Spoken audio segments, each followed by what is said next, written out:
اسرائیل نے جنوبی لبنان پر حملہ کیا۔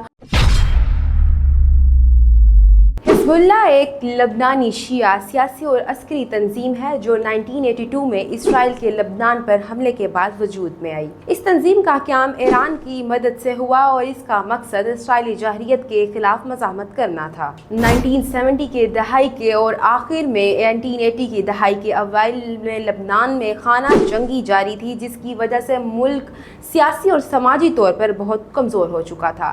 اسی دوران 1982 میں اسرائیل نے جنوبی لبنان پر حملہ کیا اور فلسطینی لبریشن آرگنائزیشن کو نکالنے کی کوشش کی۔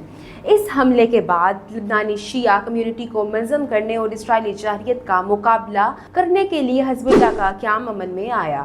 حزب اللہ کی بنیاد ایرانی انقلابی گارڈ کی مدد سے رکھی گئی۔ ایران نے حزب اللہ کو عسکری، مالی اور نظریاتی مدد فراہم کی، جس کی بدولت یہ تنظیم تیزی سے ایک طاقتور گروپ بن گئی۔ حزب اللہ کے قیام میں آیت اللہ خمینی کی فکر اور انقلاب ایران کا بڑا کردار تھا۔ ایران نے اس تنظیم کو اسرائیل اور امریکہ کے خلاف مزاحمت کا ہتھیار سمجھا اور اسے لبنان میں ایک اہم طاقت کے طور پر تیار کیا۔